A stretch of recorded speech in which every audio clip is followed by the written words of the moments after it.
लेकिन अब ये केस सीआईडी नहीं, क्राइम ब्रांच को सौंप दिया गया है।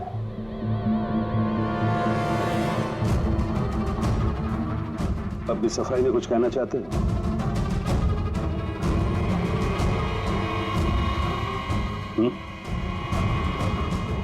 मैं deputy commissioner of police Rajiv, बहुत सुना है तुम्हारे बारे में, लेकिन कभी सोचा नहीं था इस हालत में मुलाकात होगी। मैंने भी बहुत सुना आपके बारे में सर। सुना है काफी सख्त ऑफिसर हैं आप। फिर तो तुम समझ गए होगे, थोड़ी सी भी ढील मैं तुम्हें दूंगा नहीं। कानून सबके लिए बराबर होता है सर। अगर मैंने गुनाह किया है तो सजा का उतना ही हकदार हूं जितना कि कोई आम मुजरिम। विक्रांत को क्यों मारा तुमने? उसे मारने की कोई वजह नहीं थी मेरे पास।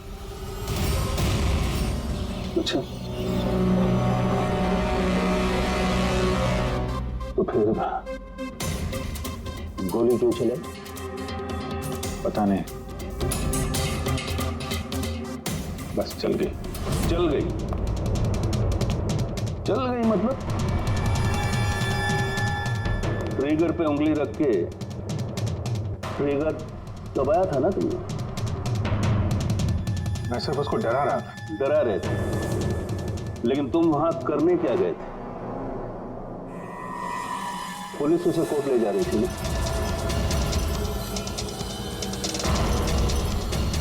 मेरे वहां होने की वजह जानने के लिए आपको सर मेरा और विक्रांत का इतिहास जानना होगा। बरसों से 36 का आंकड़ा चल रहा है हमारा। कई बार वो मेरे हाथ आते आते रह गया, लेकिन इस बार मैंने उसे पकड़ लिया।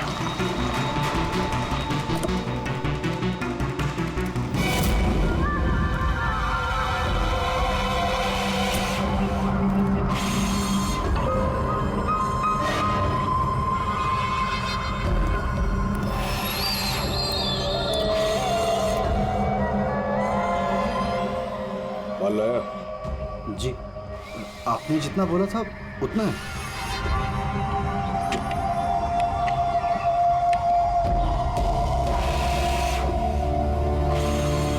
गुड। अगला कंसाइनमेंट अगले महीने की 5 तारीख को। जी। पैसे? गाड़ी में।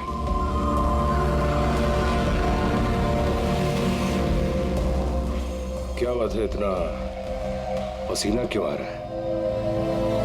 पसीना? नहीं तो। जिस स्कूल में तुझे एडमिशन नहीं मिला था ना, उस स्कूल का हेडमास्टर था मैं। क्या छुपा रहा है? नहीं, कुछ भी नहीं। ओह, तो ये बात है। किसने भेजा? सीआईडी को बुलाया तूने? विक्रांत को धोखा देना बहुत महंगा पड़ेगा तुझे।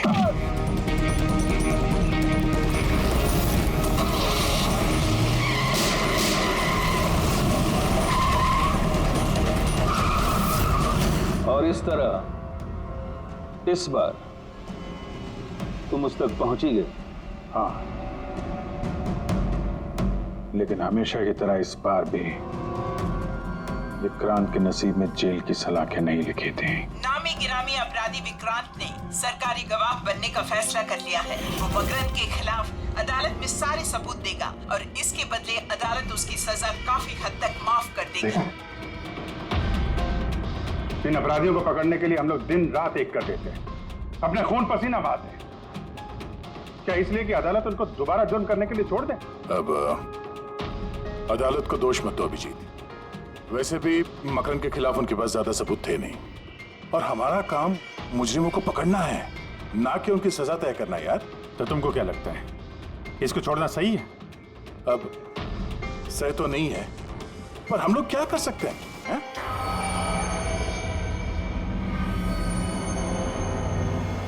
कर सकते हैं दया, बहुत कुछ कर सकते हैं। बहुत बड़े बड़े मुजरिम देखे हैं मैंने सर, पर ये विक्रांत कुछ अलग ही था। हर बार कुछ ना कुछ करके बच ही जाता। तो इस बार उसका बच निकलना तुम्हें मंजूर नहीं था, क्यों? यही बात है ना? ठीक समझा। इसलिए जब मुझे पता चला कि इस केस का इंचार्ज मेरा पुराना दोस्त मुरली है, तो विक्रांत से मिलना है मुझे।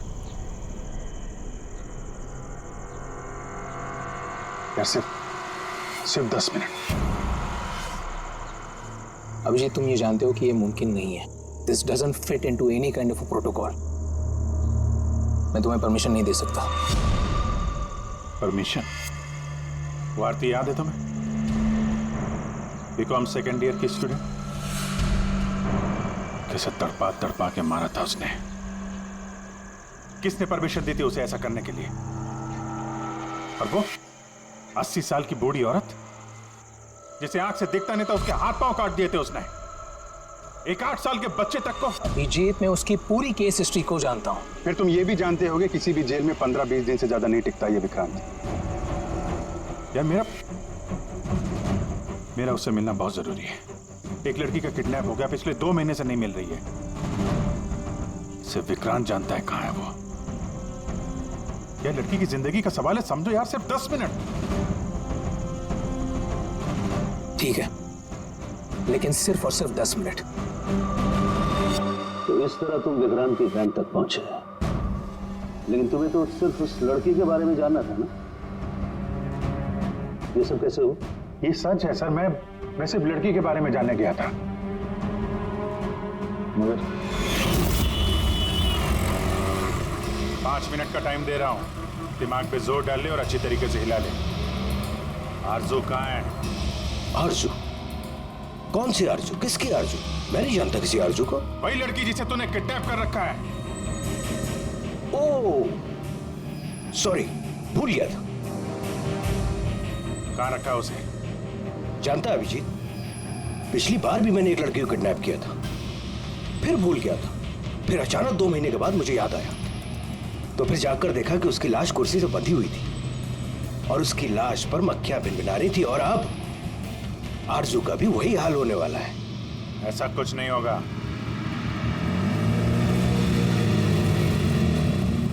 कहां है आरजू? हाँ, याद आया, मेरी जेब में, निकाल ले।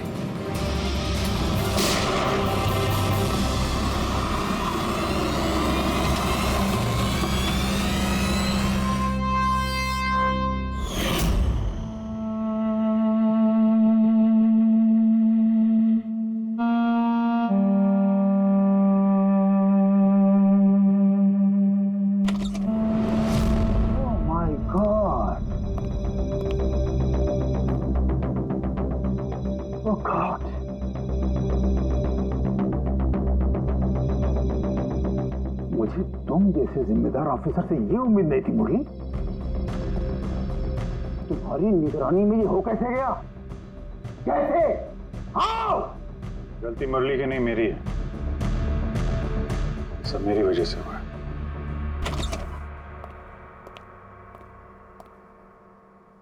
वाह वाह, क्यों एसपी साहब, बड़ा गर्व हो रहा होगा आपको। तो इतिहास में पहली बार किसी सीआईडी ऑफिसर के हाथों खून हुआ है, और वो भी एक सरकारी गवाह का। चैन साहब, आपको जो कुछ कहना है मुझे कहिए। अपराध मैंने किया है, तुमसे नहीं। एसीपी प्रद्युमन से ही बात करूंगा, क्योंकि अगर सीआईडी की नाक कटती है, फाइनली सारी जिम्मेदारी प्रद्युमन के कंधे पर ही आती है। कैसे हुआ ये सब? पता नहीं सर कैसे हो गया। मैं तो सिर्फ उसे गन दिखा के डरा रहा था सर। गोली चलाने का कोई इरादा नहीं था सर। अच्छा। तो तुम सिर्फ गन दिखा रहे थे, हाँ? और गन अपने आप चल गई। तुम सीआईडी ऑफिसर हो या कोई नौसिखिए? I mean amateur shooter. Ma'am, पहला सवाल, तुम वहां गए क्यों थे? जब कानून अपना काम कर रहा था तो तुमसे किसने कहा था बीच में टांग अड़ाने के लिए? जैन जी प्लीज, आप जरा शांति से बात कीजिए। अभिजीत एक सीआईडी ऑफिसर है, कोई राह चलता आदमी नहीं। देखो, अभिजीत मेरे लिए सिर्फ और सिर्फ एक मुजरिम है, मकरंद की तरह। हाँ, वैसे कितने रुपए लिए तुमने मकरंद से विक्रांत को मारने के लिए?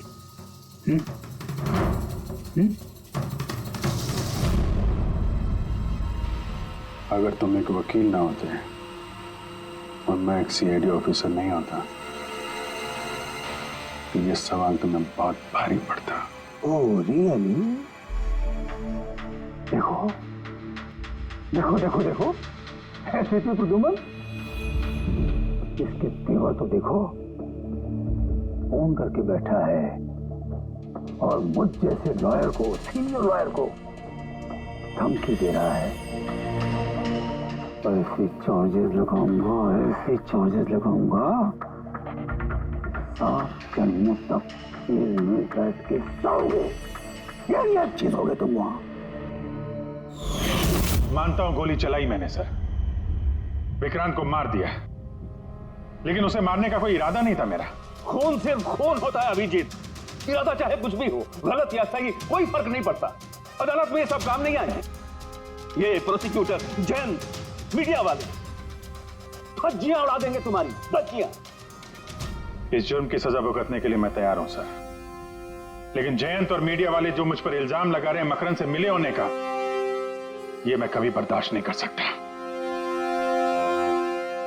अभिजीत, फिर तो तुम्हें कोई नहीं बचा सकता।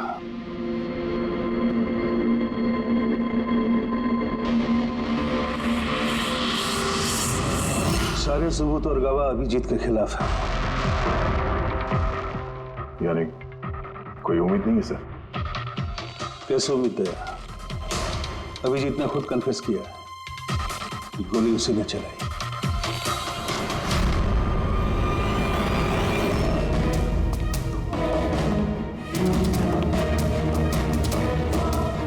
विक्रांत की मौत अभिजीत की गोली से नहीं हुई है बॉस। मतलब ये कि विक्रांत को गोली लगी है ठीक फेफड़ों के नीचे, और जब गोली फेफड़ों के नीचे लगती है तो इंसान की मौत होने में 20 से 30 मिनट लगते हैं, और विक्रांत की मौत तुरंत हो गई थी। एग्जैक्टली, इसीलिए मैं कहता हूं विक्रांत की मौत अभिजीत की गोली से नहीं हुई है, इसकी कोई और वजह है। और क्या वजह हो सकती है? उस वैन में ड्राइवर अभिजीत और विक्रांत के अलावा और कोई नहीं था। एक गोली चली, वो भी अभिजीत के गन से। उस वक्त वैन के अंदर कोई और नहीं था, और वैन के बाहर तो कोई और हो सकता है।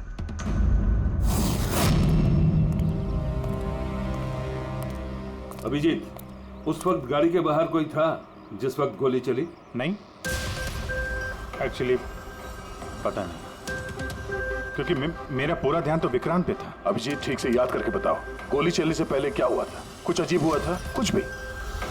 गोली चलने से पहले मैं विक्रांत से बात कर रहा था और हाँ, अचानक वैन को झटका लगा, गाड़ी हिल गई और विक्रांत भी थोड़ा गिर गया और मेरा भी संतुलन बिगड़ गया और गोली चल गई। एक मिनट, झटका लगा? किस तरह का झटका? जैसे सड़क पे अचानक से कोई गड्ढा आ गया, पूरी वैन हिल गई। लेकिन यहाँ तो सड़क बिल्कुल ठीक है, दूर दूर तक कहीं कोई स्पीड ब्रेकर भी नहीं है, स्मूथ। यहाँ गड्ढा कैसे आ सकता है? हाँ साहब, झटका लगा था, मेरी पूरी वैन यूं दाईं तरफ मुड़ गई।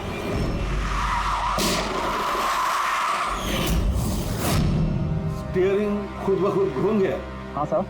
ये कैसे हो सकता है? साहब, ये तो मुझे भी पता नहीं चला कैसे हो गया। इससे पहले कि मैं वैन को संभाल पाता, पीछे से गोली चलने की आवाज आ गई।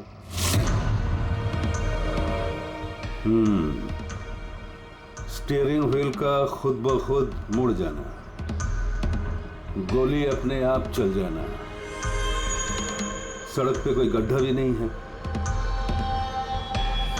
आखिर यहां हुआ तो क्या हुआ?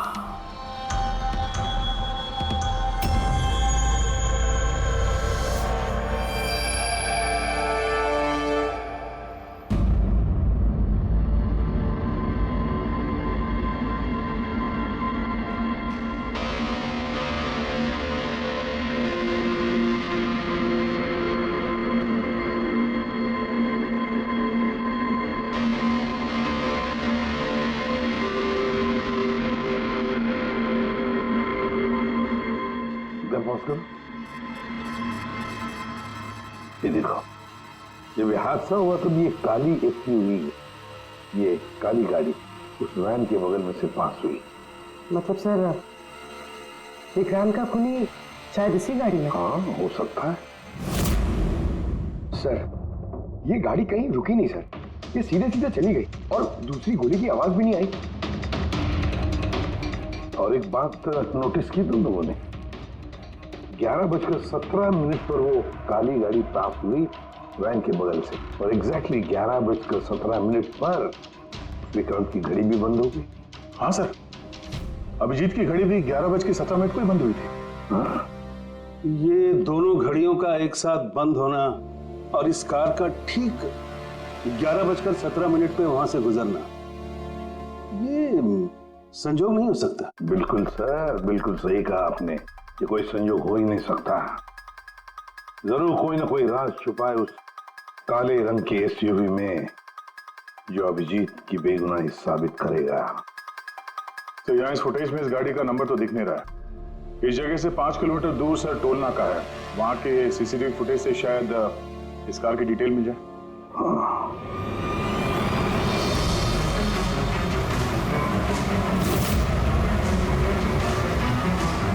अगर वो गाड़ी टोल नाका से गुजरी ही नहीं तो यहीं कहीं आसपास होनी चाहिए, इसी इलाके में।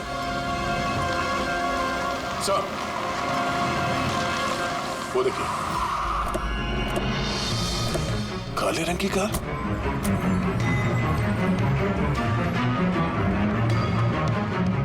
Oh no. फ्रेडी, जरा आगे चेक करो।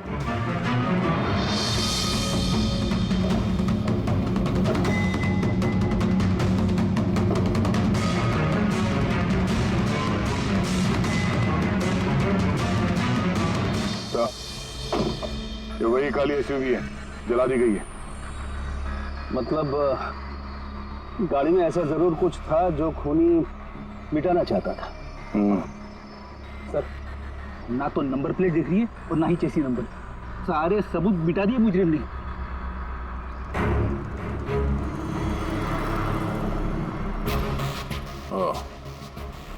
बड़ी एक काम करो, जरा आसपास पूछताछ करो, देखो किसी ने यहाँ पे कुछ देखा है क्या। अरे सुनो, ये जली हुई गाड़ी के बारे में कुछ बता सकते हो क्या? जी नहीं। हाँ? ये देखिए, सीट के नीचे ये डिवाइस पड़ा था। Electric device. हाँ सर, उनके क्या डिवाइस है, कुछ पता चला? हाँ बस, पता तो चल गया है, लेकिन इसे अच्छी तरह से समझाने के लिए मुझे एक डेमो देना पड़ेगा आप लोगों को। मान लीजिए कि ये विक्रांत है और हम इसे मारना चाहते हैं, लेकिन हम इसके करीब नहीं जा सकते, तो फिर इसे कैसे मारा जाए? कैसे? डॉक्टर सारूखी, हमें पता होता तो आपके पास क्यों आते? प्लीज आगे बताइए। हाँ, बताता हूं।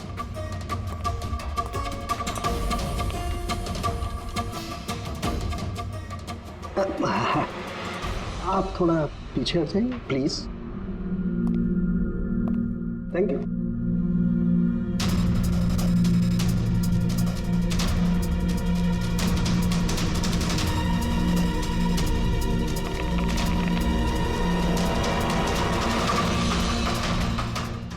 देखा आपने,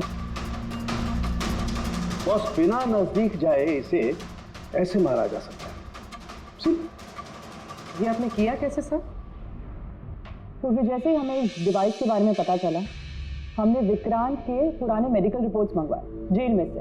ये स्कैन 2 महीने पुराना है और ये वाला स्कैन ये हमने कल रात को लिया उसके मरने के बाद।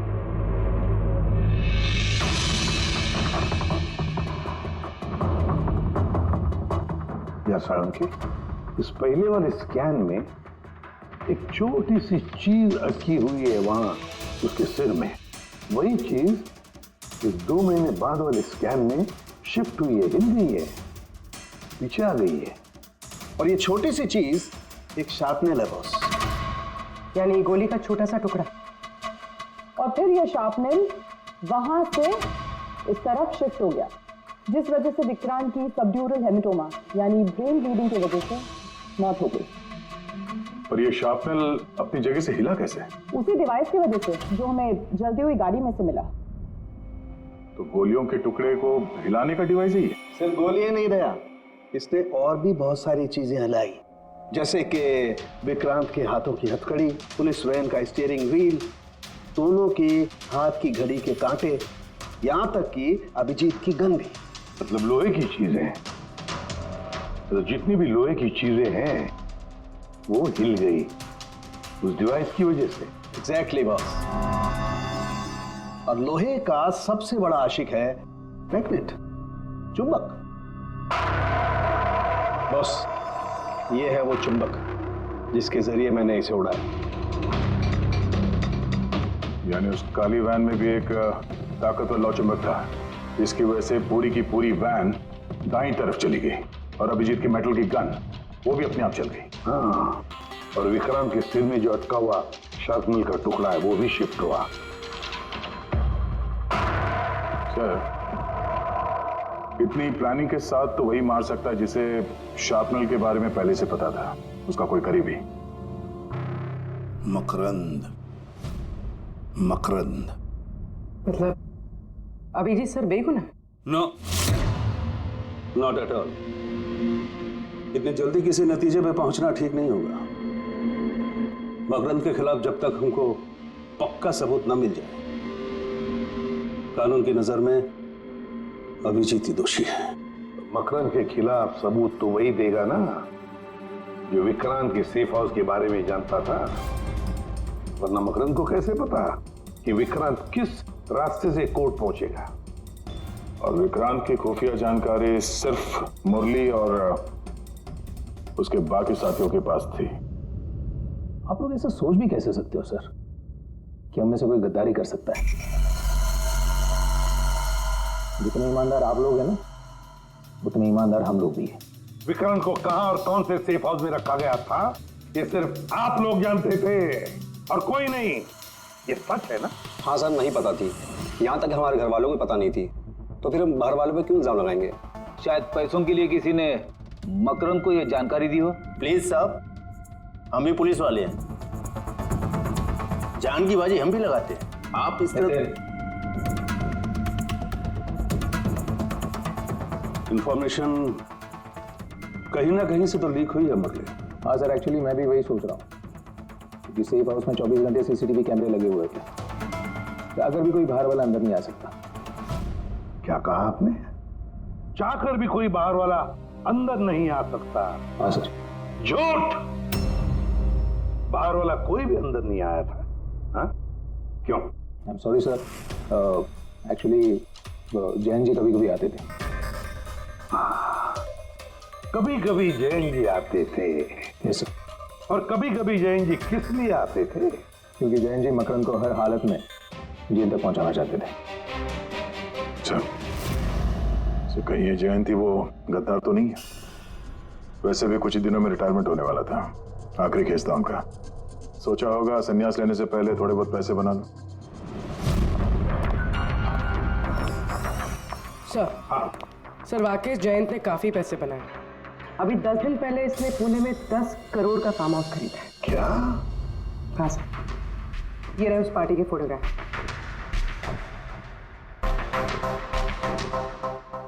एक मिनट, माय गॉड, दया पहचाना इसे? हाँ सर, ये तो जोगी है, मकरंद का खास चेला। जोगी मकरंद का खास चेला, और वो भी जयंत की पार्टी में।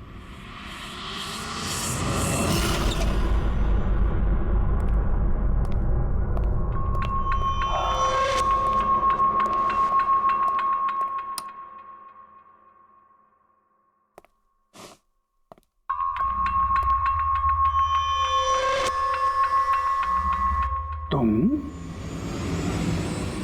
यहां कैसे, और मेरे घर में घुसे कैसे? हाँ, मुजरिमों को उनके बिल से निकालने के लिए बिल के अंदर तो घुसना ही पड़ता है जैन साहब। मुजरिम मुजरिम मैं हूं या तुम? मैं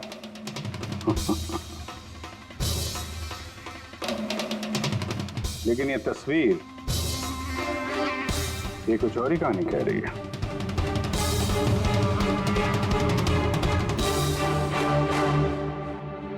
नो, आई डोंट नो, मैं नहीं जानता।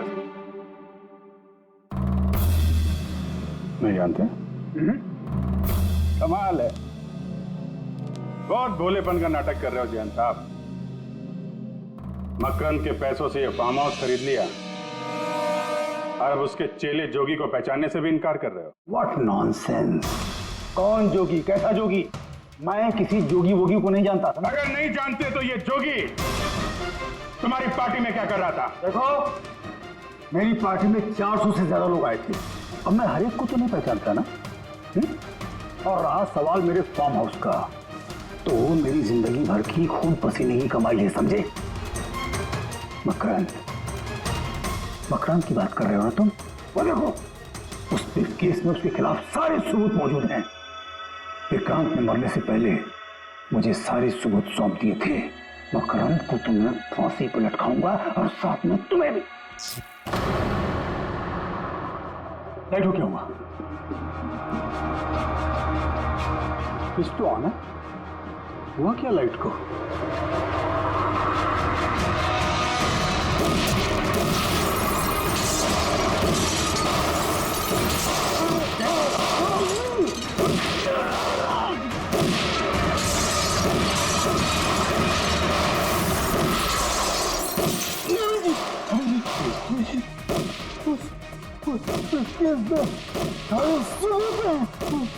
मकरंद के हाथ नहीं आना चाहिए।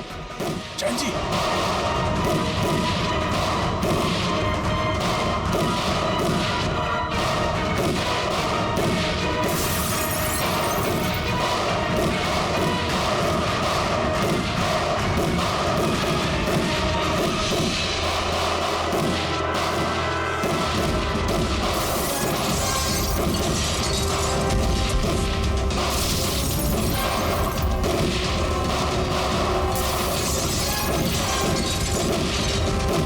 कमाल कर दी तुमने अभिजीत, वाकई कमाल कर दी।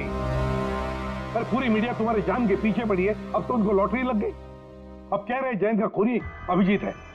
सर, उनके कहने से क्या होता है? आपको पता है मैं निर्दोष हूं। लेकिन तुम्हें वहां जाने की जरूरत क्या थी? जैन के घर में, वहां के सीसीटीवी कैमरे में साफ दिख रहा है कि जैन के मौत के वक्त तुम वहां थे। और सिर्फ इतना ही नहीं, अब तो पूरी सीआईडी टीम पर इल्जाम लगा रहे हैं कि हम तुम्हें बचाने की कोशिश कर रहे हैं। इल्जाम तो लगेगा ही ना प्रद्युमन। जयंत मकरंद के खिलाफ नया सबूत पेश करने वाला था अदालत में, और ठीक एक दिन पहले उसकी मौत हो गई। हाँ, लेकिन वो सबूत मुजरिमों के हाथ नहीं लगा सर, मैं लेके आया। जैन से मरने से पहले मुझे ये सारे सबूत सौंप दिए। ये सबूत, ये फोटोग्राफ्स, ये पेपर्स, ये सबूत काफी नहीं है मकरंद को अदालत में सजा दिलवाने के लिए। काफी नहीं है ये सबूत। तो वो पेन ड्राइव से कुछ पता चल सकता है ना? हाँ, अभिजीत, ये पेन ड्राइव पासवर्ड मांग रही है। जयंत ने मरने से पहले पासवर्ड वगैरह बताया था? नहीं सर, इसके पहले वो कुछ बोल पाते उन्होंने दम तोड़ दिया था। अरे यार,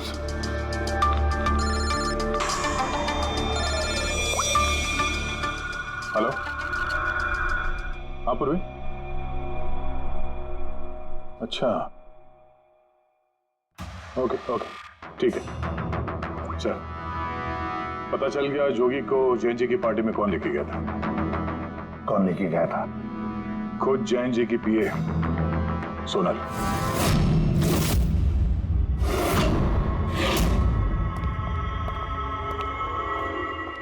सर ये सब सोनल, सोनल, पूरी तेरा पीछे कर।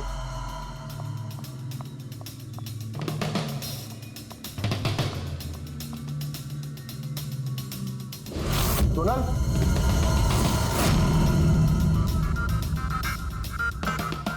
सर अंदर तो कोई भी नहीं। सर कोई नहीं होगा। तो सोनल गई कहाँ?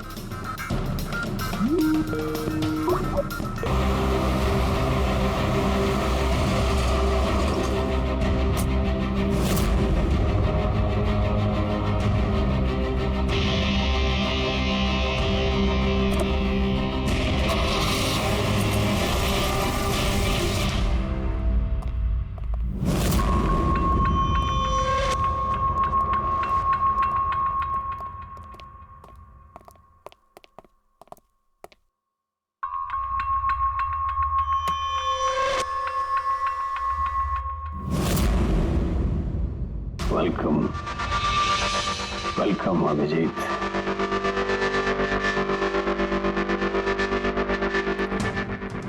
मकरंद के आशियाने में तुम्हारा स्वागत है।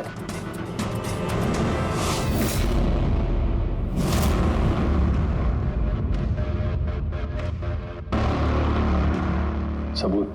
सबूत इधर है बॉस।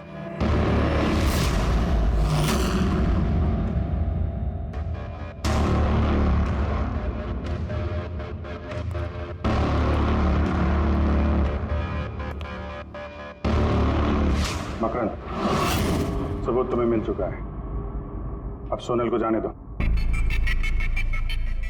यस। वैसे भी वो कहते हैं ना कि मरने वाले की अंतिम इच्छा अधूरी नहीं रहनी चाहिए। सोनल को बुलाओ।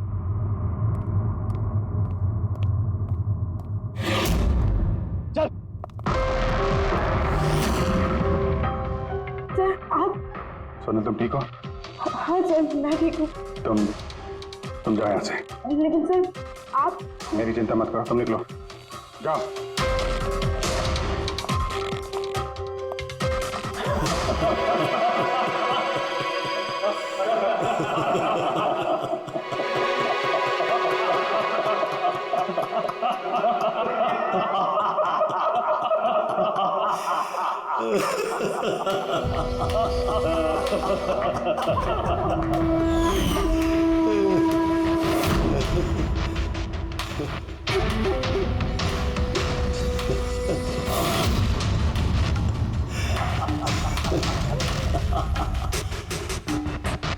सोनल, तुम भी मानते हो ना मेरे दिमाग को?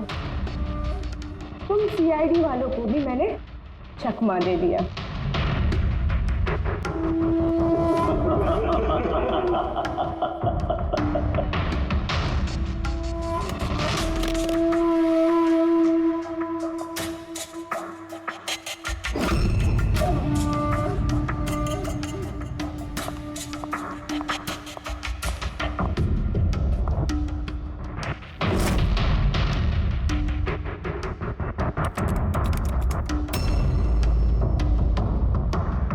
मुझे पता था जयंत यही पासवर्ड रखेगा। Makram will die. Now, stop conversation. Start the operation.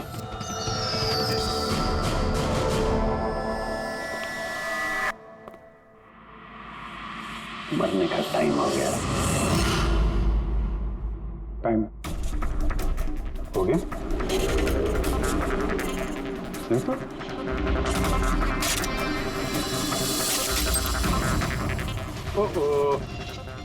Magnet, तुम लोगों को क्या लगा चुंबक को हथियार बनाना सिर्फ तुम लोगों को आता है?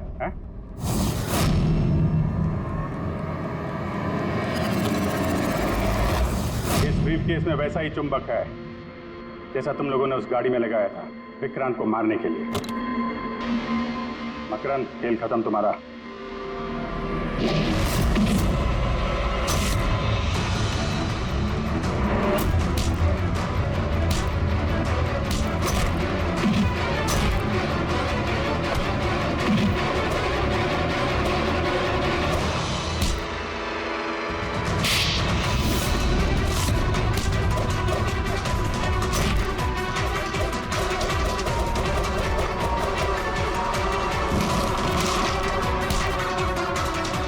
पैसों के लिए अपने बॉस को धोखा दिया, हाँ?